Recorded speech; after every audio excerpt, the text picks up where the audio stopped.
have a huge imbalance of demand and supply. We need many more units. You know, downtown LA, where you see cranes every 40 feet, there's 500,000 daytime jobs and 30,000 market rate units. A 17-to-1 ratio is completely out of whack. We've got two real significant demographic trends that are going on right now around the creation of the millennials and the baby boomer population. Those are just expanding demographics.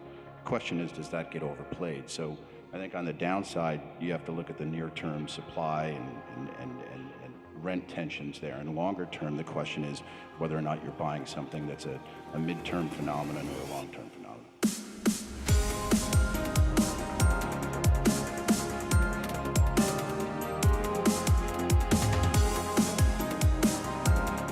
Well, we're seeing strong development across all of our major markets, but it's really catering to pent-up demand.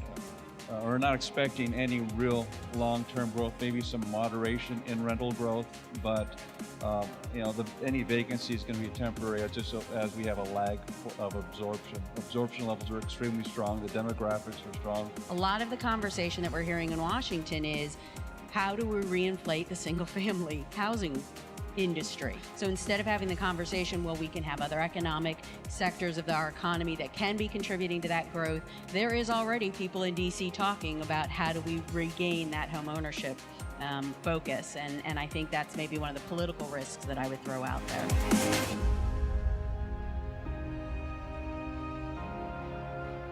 We lose about 100,000 units a year for obsolescence. So we are still not at the level to just fulfill the existing demand as it's configured today. And it comes down to the fact that the youngest of the millennials can't come close to actually affording this product for the most part. So the residents who are living in this product are by and large 30-ish couples, as well as downsizing empty nesters, and we can overbuild that segment because it is such a high price point. So we've been telling our clients for many years, and it's satisfying in my profession to be right, that this is a deeper, more diverse rental pool. The problem now is there's so much money chasing those deals that it's very, very crowded, it's very difficult, and it's really driving those returns down.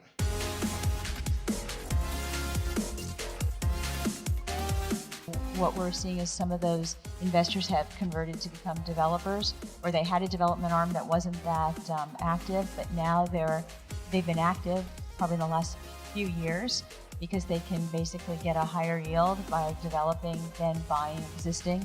The value add space is an awesome space to be in right now. We're very focused on, I would call it the upper part of the Class A market.